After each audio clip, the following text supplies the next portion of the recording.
కాంగ్రెస్లో చేరబోతున్న బీఆర్ఎస్ గెలిచిన ఎమ్మెల్యే షాక్లో కేటీఆర్. ఆ విషయాలకు సంబంధించి తెలుసుకునే ముందు చాలామంది వీడియోస్ ఉన్నారు కానీ మన ఛానల్ సబ్స్క్రైబ్ చేసుకోవడం లేదండి. ఎవరు కూడా దయచేసి ఛానల్ సబ్స్క్రైబ్ చేసుకోండి. ఇలా చేయడం వల్ల లేటెస్ట్ అప్డేట్స్ అన్ని మిస్ అవ్వకుండా తెలుసుకుంటారు. చాలామంది వీడియోస్ ఉన్నారని లైక్ చేయడం లేదండి. దయచేసి వీడియోను లైక్ చేయండి.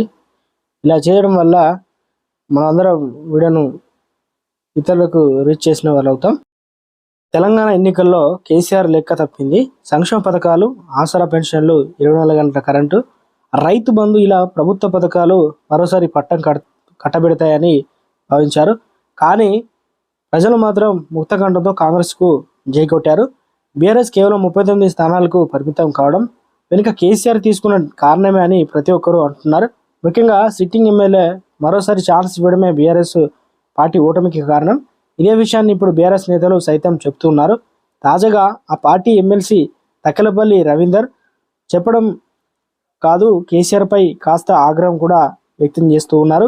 శుక్రవారం అసెంబ్లీ మీడియా పాయింట్లో జర్నలిస్టు చిట్ చాట్లో ఆయన వరంగల్ ఆత్మగౌరవ ఉన్న జిల్లా ఆయన వరంగల్ నుంచి ఎర్రబెల్లి సత్యవతికి మంత్రి పదవులు ఇస్తే ఉద్యమకారులు బాధపడ్డారని, తెలంగాణ వాదం ఉద్యమం తెలియని వారికి మంత్రి పదవి ఇస్తే ఎట్లా, అధినేత వాస్తవాలు వినే అవకాశం ఇస్తే ఎవరైనా చెప్తారు, వాస్తవాలు చెప్పేవారు బయట జోకుడుగాల లోపల ఉంటే ఎలా వాస్తవాలు తెలుస్తాయని ఆగ్రహం వ్యక్తం చేశారు.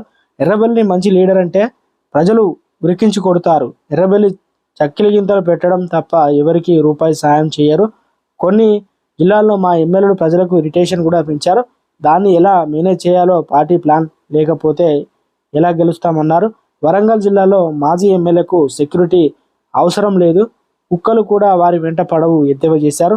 ఇక ఖమ్మంలో ప్రతిసారి బయట గెలిచిన వారి పార్టీలోకి తెచ్చుకోవడం వల్ల సొంత పార్టీ నేతలు గ్రూపులుగా విడిపోయి చివరకు పార్టీ గెలవడం కష్టమైపోయిందని ప్రస్తుతం తక్కలపల్లి రవీందర్ చేసిన వ్యాఖ్యలు రాజకీయ వర్గాల్లో చర్చగా మారాయి. ఈయన మాటలు బట్టి చూస్తే త్వరలోనే బీఆర్ఎస్ను వీడడం ఖాయమని అంతా మాట్లాడుకోవడం మొదలుపెట్టారు.